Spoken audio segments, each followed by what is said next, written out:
Hello, boys and girls. I'm your Peter Pan storyteller. When you hear this sound, turn the page. This is the story of Peter Rabbit.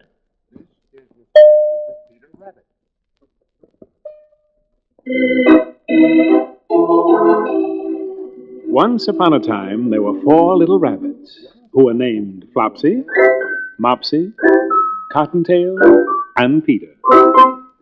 They all wore bright little jackets and shoes with silver buckles on them.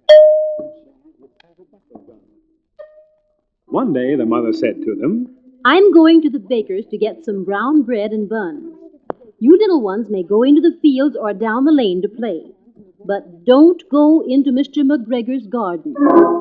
As soon as their mother left, Flopsy, Mopsy, and Cottontail, who were good little bunnies, went down the lane to gather blackberries. But Peter, who was very, very naughty, ran straight away to Mr. McGregor's garden and squeezed under the gate.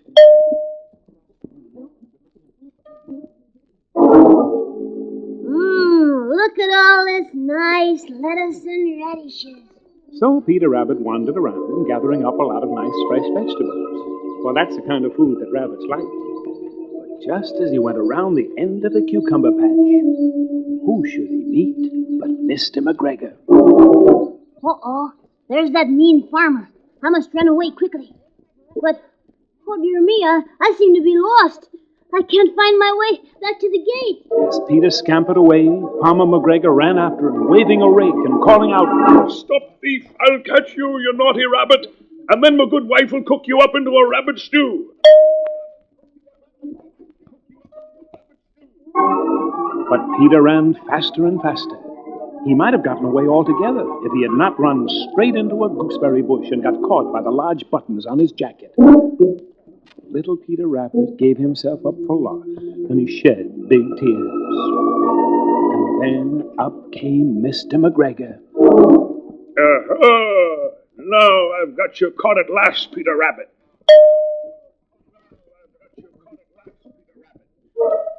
But Peter wriggled out just in time, and leaving his jacket behind him, he rushed into the tool shed and jumped into a sprinkling can. Oh my, that was a close call. This sprinkling can would be a wonderful place to hide if it didn't have so much water in it. Farmer McGregor was sure that Peter was somewhere in the tool shed. Perhaps hiding underneath a flower pot. And then an awful thing happened. From sitting in that cold water, Peter Rabbit had to sneeze. Oh, Mr. McGregor was after him in no time at all. And then Peter jumped out of a window, upsetting 3 plants. And he was safe for the moment.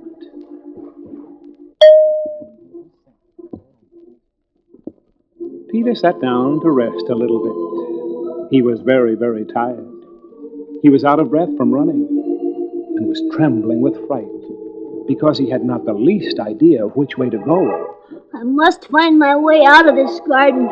That mean farmer may catch me yet. And oh, my poor mother would be so sad if I didn't ever come home ever again.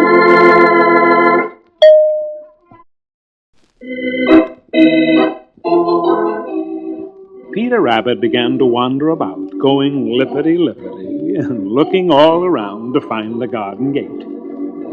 He found a locked door in the wall, but there was no room for a fat little rabbit to squeeze underneath. An old mouse was running in and out over the stone doorstep, carrying peas and beans to her family in the wood. Please, Mrs. Mouse, can you show me the way to the garden gate? I'm lost and I'm so afraid of Farmer McGregor. But Mrs. Mouse had such a large mouthful of peas and beans that she couldn't answer. She only shook her little head and scampered away. Poor little Peter Rabbit. He tried to find his way straight across the garden, but he became more and more puzzled. He began to cry again, a very quiet little cry, so he wouldn't reveal his hiding place. Oh my! Oh my! As he went back towards the tool shed, suddenly, quite close to him, he heard the noise of a hoe. Scritch, scratch, scratch, scritch. Peter scuttled underneath the bushes, and he held his breath. He was panting so hard from running, he thought maybe Mr. McGregor might hear him breathing. But presently, as nothing happened, he came out and jumped upon a wheelbarrow and peeked over. Uh-oh. There's Farmer McGregor hoeing onions, but his back is toward me. Oh my, there, just beyond is the garden gate. But how can I ever reach it without being seen?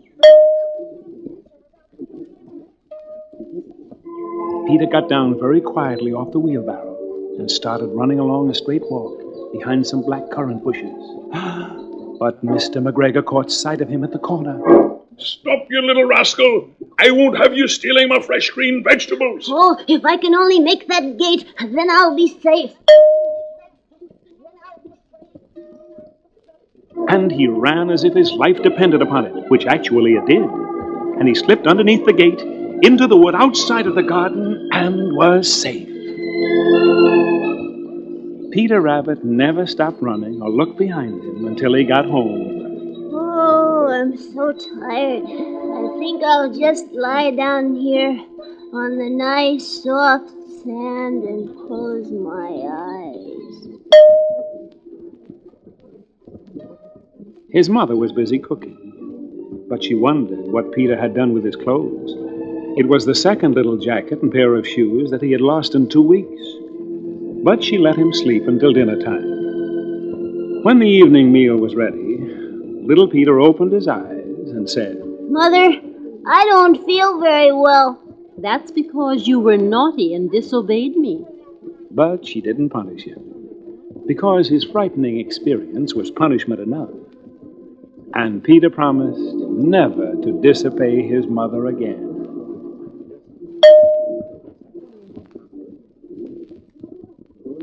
And that's the tale of Peter Rabbit and his adventures in Farmer McGregor's garden.